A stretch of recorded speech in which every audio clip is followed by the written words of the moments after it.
If you ever wanted a more ruggedized, longer battery life Apple Watch, it's here, the Apple Watch Ultra, or it will be soon. I got to take a look at it here in Apple Park, in Cupertino, and it's big.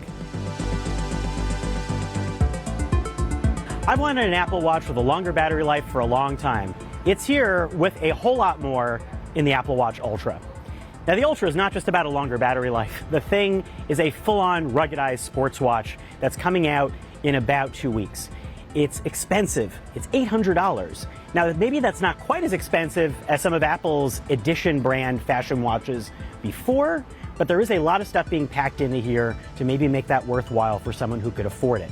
That being said, there are also other new Apple Watches. Apple has split the lineup into not just 2, but 3 different versions. There's the Apple Watch Series 8, there's the Apple Watch SE, which is a new model, and there's now the Ultra at the top.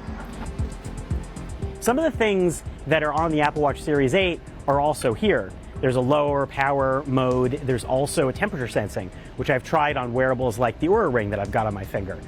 But the Ultra has a whole bunch of other stuff that's specifically targeted at outdoorsy people, hiking people, people who might want to power use their Apple Watch. It starts with the design, which is very different. It is titanium, but it's a little more bulbous looking. It has a curved look at the top. It's flat though, and it has almost this kind of James Cameron meets Casio G-Shock type look. It's big, and I have a big hairy wrist, and it fit my wrist fine. A lot of other people might not like that look. But the watch is only one size and one price, and all the models include that cellular option, though you don't have to necessarily turn it on. So that look is big, kind of threw me, but I got used to it, especially with these giant new types of sports straps it has. It is a bold look that won't necessarily appeal to a lot of people, which is fine because it's in its own category. The battery life, as I said, is longer. It's supposed to be 36 hours of normal use, up to 60 hours in low power mode. That sounds promising, more than the regular Apple Watch. It still may not be enough for people who are expecting that extra long GPS type life that they may have on a Garmin watch.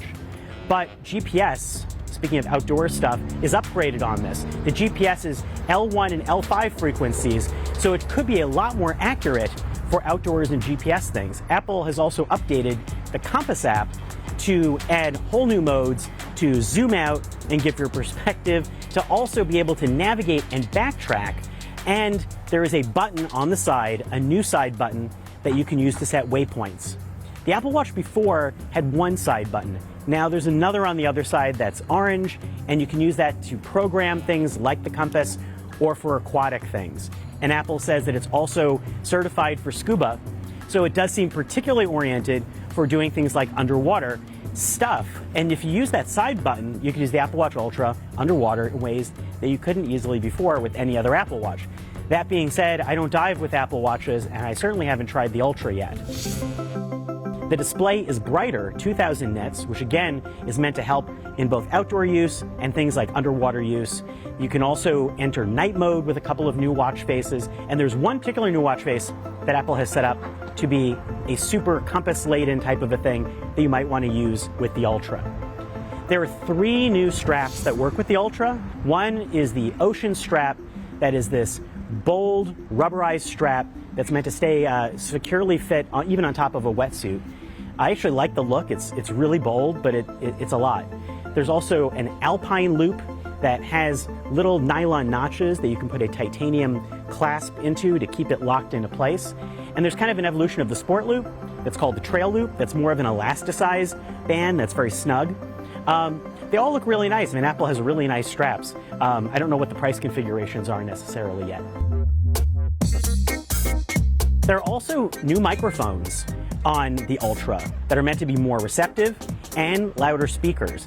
And in particular, there's an emergency siren that can be sent out at very high decibels to send out a ping in case you're lost somewhere. I did not get to test this out in the Apple demo room. It's probably a good thing. But it's an interesting aspect in case, again, if somebody was outdoors. What it doesn't have is that new satellite feature that's on the new iPhone models, which could sound very useful if you're using it on a watch, but a watch is much smaller, and I don't think that technology exists yet. And like I said, there are a couple of new sensors on the Apple Watch Ultra. The temperature one, which is also on the 8, there's also a new depth sensor that's on the side, and that's compatible with a depth sensing app that's on the Apple Watch. And there's also a new Oceanic Plus app that's a third-party app that does this whole bunch of extra scuba stat type stuff that you could also use if you're doing any sort of aquatic activities. What you really have on this is a more ruggedized, longer battery life, extra buttonified, better waterproofed watch with improved GPS. Do you feel like the Apple Watch Ultra is for you? Does battery life really make a big difference for you? Or are there other features that are compelling about this watch? Or maybe you'd rather go with something else. Let us know in the comments, and make sure to like and subscribe. Plus, we're going to be back with a full Apple Watch Ultra review in the future. Thanks for watching.